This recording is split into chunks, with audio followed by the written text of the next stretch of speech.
Assalamualaikum. Waalaikumsalam. Sebutkan nama dari mana Ustaz? Dari Semarang, Ustaz. Ya, Masya Allah. Barakallah. Baik. Itu di Al-Quran itu redaksi dalam kisahnya Nabi Musa, itu redaksi kata-katanya agak berbeda-beda gitu. Misalnya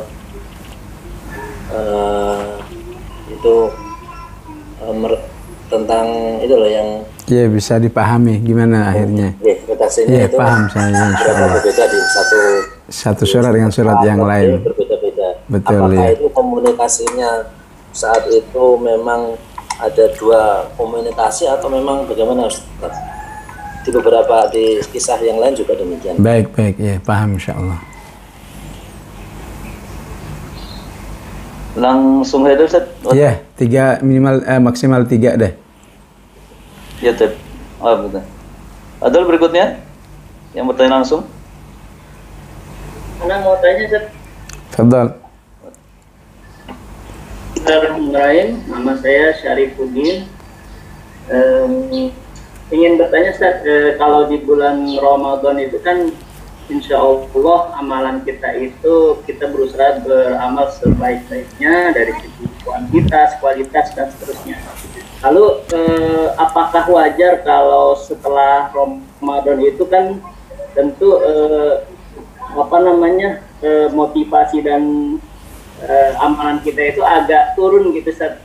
Walaupun kita mencoba untuk terus dawam gitu ya, cuman kualitasnya tentu lebih bagus ketika di bulan Ramadan seperti itu. Bagaimana saja? Baik, insya Allah dipaham insya Allah.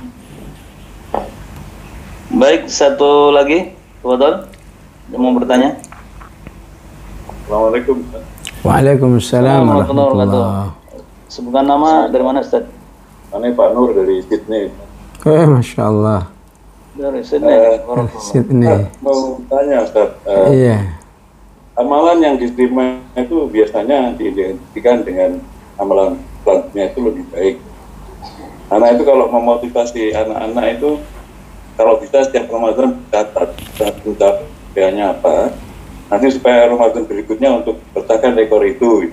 Saya bilang ini kalau nanti nggak lebih baik, jangan Ramadan yang kemarin nggak terima itu kira-kira terlalu berlebihan nggak memotivasi seperti itu. Assalamualaikum. Waalaikumsalam warahmatullahi. Ya, jazakumullah khairan, jazak. Baik. Iya, memang kisah Musa ini terbanyak dalam Al-Quran. Ada sekitar 300-an ayat lebih berbicara tentang Nabi Musa alaihissalam. Ya, memang bisa menjadi satu sesi tersendiri ya kalau berbicara tentang apa yang dimaksudkan oleh saudara penanya tadi, ya, perbedaan redaksi antara satu surat dengan surat yang lain ya. Terutama yang paling terasa itu adalah kisah Musa di Al-Baqarah dengan kisah Musa yang di Al-A'raf ya. Kenapa ada perbedaan-perbedaan dalam ungkapan-ungkapan ya? Maka ini kembali kepada konten globalnya ya. Sehingga terkait lagi dengan sastra bahasa Arab yang saat itu konsumennya memang tokoh-tokoh atau bisa dikatakan 99% adalah orang ahli-ahli bahasa semua ya. Sehingga jika kontennya asal cerita ya, itu bisa dilecehkan ya. Sudah memiliki suatu kedahsyatan tata letak kata satu dengan yang lain saja ya, mereka masih ngeles, padahal di dalam hatinya itu ya mengakui hebat ini hebat, tapi karena kesombongan ya, diungkapkan di surat An-Naml, wajahadu biha wastaiqanatha. Mereka itu cuma mulutnya saja mengatakan nggak bagus, ini nggak bagus, tapi di hatinya bagus, sebetulnya bagus, cuma karena gengsi, sombong, akhirnya nggak mau ya. Jadi kalau Al-Baqarah, kisah-kisah Musa itu konteks umumnya adalah dalam rangka, kalau dalam bahasa tafsirnya imtinan. Ya. Imtinan itu mengungkapkan kenikmatan-kenikmatan yang diberikan oleh Allah kepada Bani Israel. Ya. Wabil khusus Bani Israel yang ada di zaman Rasulullah Sallallahu Alaihi Wasallam. Ya. Sehingga manggilnya sering ya Bani Israel. Ya. Dari ayat 40-an sudah ya Bani Israel adhkuru ni'mati allati an'amtu alaikum wa aufu bi ahdi ufi bi ahdikum wa iyaya farhabun. Ya. Dan begitulah seterusnya. Pokoknya Al-Baqarah itu tema besarnya adalah imtinan. Ya. Tema besarnya adalah mengungkap kenikmatan-kenikmatan Allah yang diberikan kepada kakek moyang mereka Bani Israel, supaya yang ada di zaman Rasulullah ayo beriman. Ya. Untuk Al-A'raf, tema besarnya adalah al-itab, ya, teguran. Ya.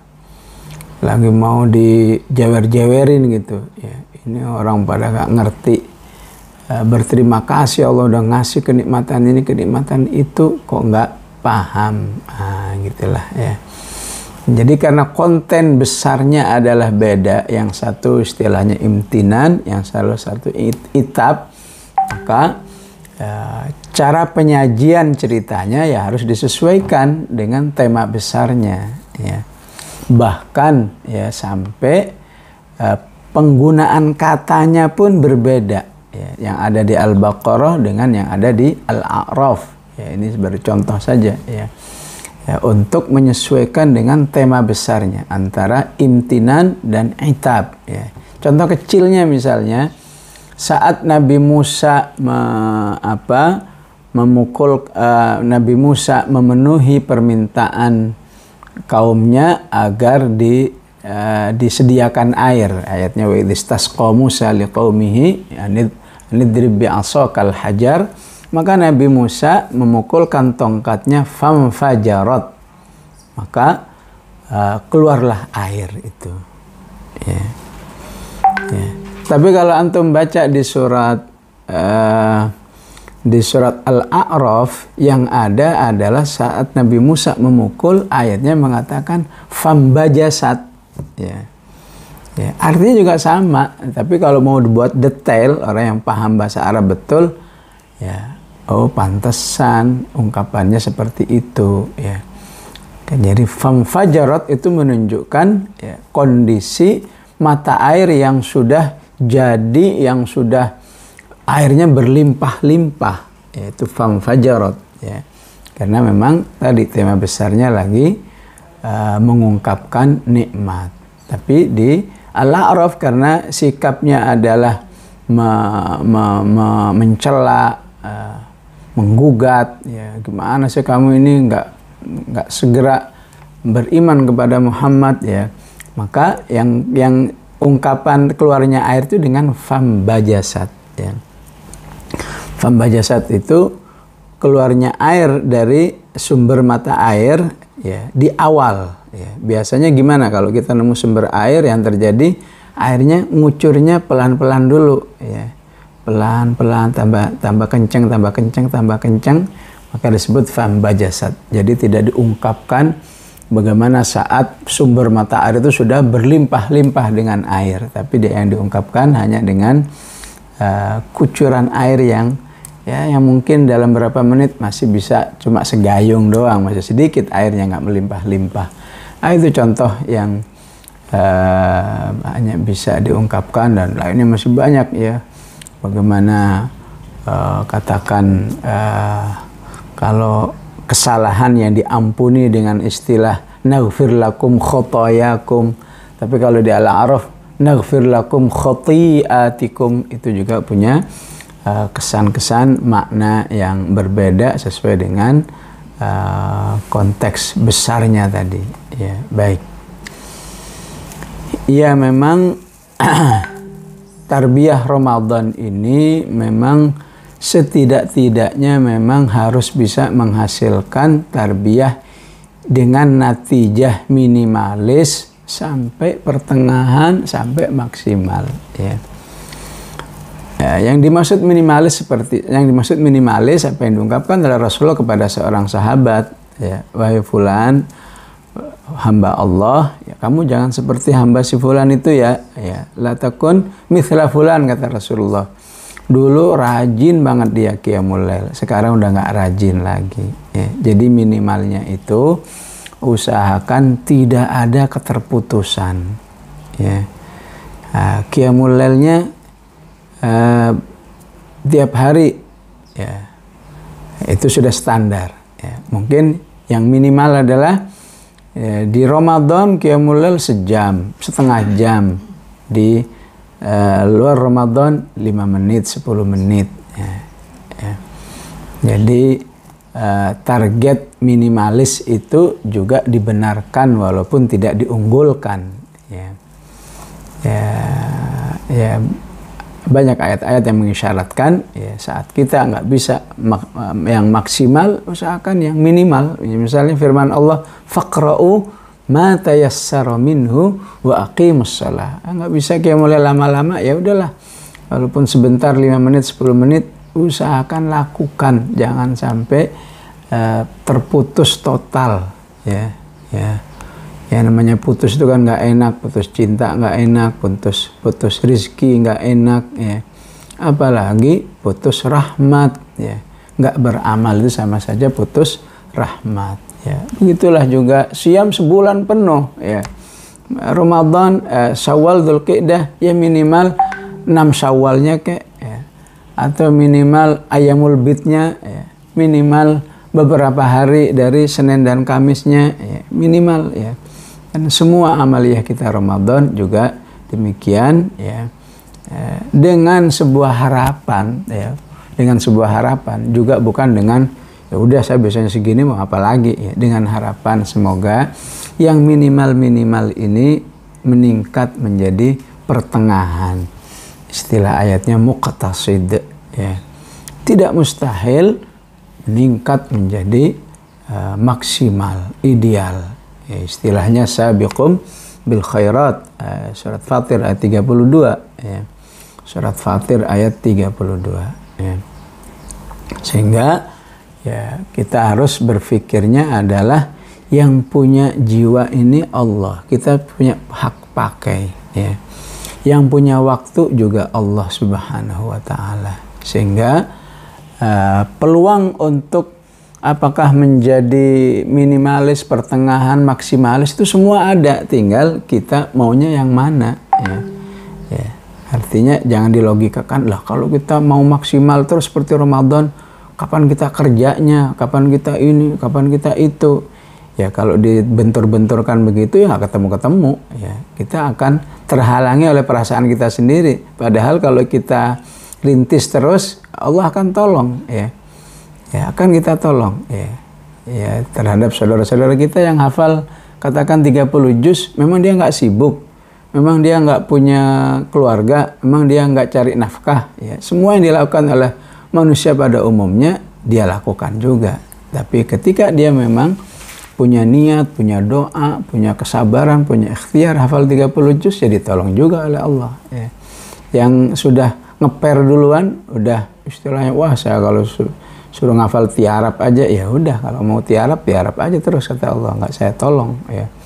Ya boro-boro dia doa, boro-boro dia optimis, ya. Begitulah seharusnya kita menyikapi hubungan kita kepada Allah itu, jangan pakai logika, pakai optimis, pakai doa, pakai usaha, ente akan terjadi, ya.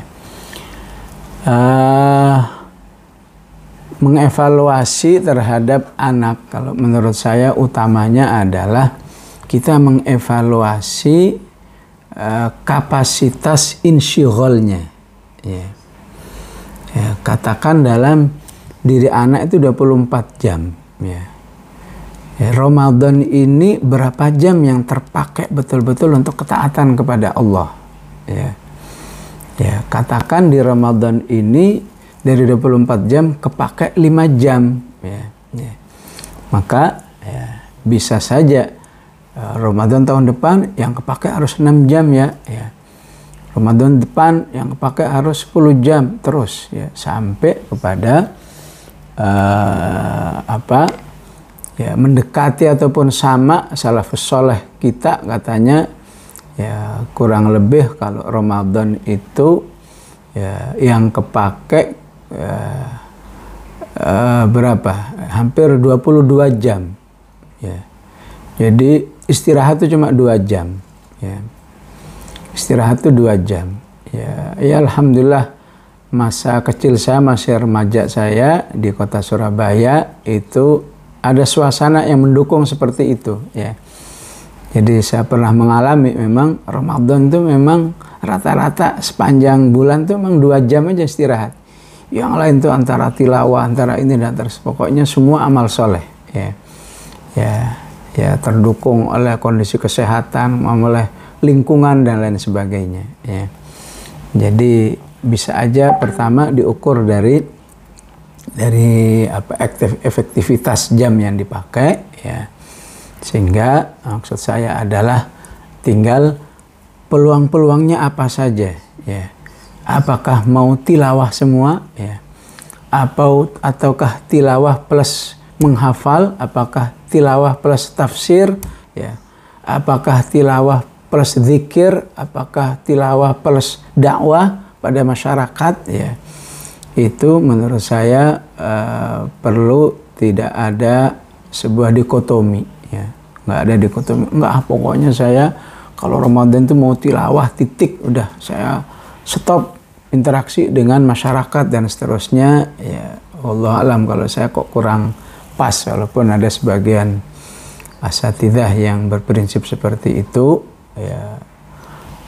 Alasannya meniru Imam Zuhri, alasannya meniru Imam Malik ya, alasannya meniru Imam Sufyan Ats-Tsauri dan seterusnya ya, insya Allah bagus juga ya. Cuma saya nggak bisa mengikuti seperti itu karena kalau di Imam Malik kondisi masyarakatnya sudah kondusif semua ya. Artinya ketika masyarakat itu tinggal ya, istilahkan mereka kan ya, kalau ahli-ahli fikihnya mengatakan ya, la fiqha fi Ramadan katanya. Di Ramadan itu nggak boleh ada lagi kajian fikih. Yang tafsir mengatakan la tafsir, nggak ada lagi. Yang hadis mengatakan la ilmal hadis. Semuanya harus fokus kepada Quran. Itu dalam kondisi memang masyarakatnya kondusif seperti itu ya. Sehingga ketika ditinggal oleh para tokoh-tokohnya, masyarakatnya nggak akan kehilangan peluang untuk meningkatkan kapasitas ya. Karena apa? Karena dari Syawal sampai Sya'bannya sudah maksimal, masyarakatnya diperbaiki, ditingkatkan oleh para ulamanya, sehingga istilahnya Ramadan itu waktu kami antara Allah Subhanahu wa Ta'ala ya. Allah alam, menurut saya untuk saat ini belum saatnya, sehingga sah-sah aja menurut saya kalau mau divariasi ya. Dari Quran ada dengan variasinya, ada tilawahnya, ada tadabburnya, ada kajiannya dan seterusnya. Seperti saat ini insya Allah nggak sia-sia waktu kita, betapapun kita mungkin dalam waktu 1,5 jam nggak tilawah, tapi insya Allah ilmu yang kita dapat bisa meningkatkan interaksi kita dengan Al-Quran, menuju kualitas, kuantitas, dan menuju ke istimrariyahnya, kontinuitasnya insya Allah. Wallahu a'lam.